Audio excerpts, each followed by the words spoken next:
இவன் கூட டான்ஸ் ஆட யாரும் இல்ல அப்படின்னு இவன் கவலைப்பட்டு நின்னுகிட்டு இருக்கான். அப்பா ஒரு பொண்ணு வா டான்ஸ் ஆடலாம் அப்படின்னு இவனை கூப்பிடுறா. இவனும் அந்த பொண்ணு கூட போய் டான்ஸ் ஆடிக்கிட்டு இருக்கான். ஆனா பக்கத்துல இருக்கிறவங்க எல்லாரும் இவனை பார்த்து சிரிக்க ஆரம்பிக்கிறாங்க.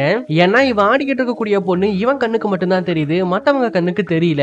சோ இவனும் ஏன் மத்தவங்க நம்மள பார்த்து சிரிக்கிறாங்க அப்படின்னு கண்ணை திறந்ததுக்கு அப்புறமா தான் அவனுக்கே தெரியுது இவன் ஆடிக்கிட்டு இருக்கிறது ஒரு பேய் கூட அப்படின்னு.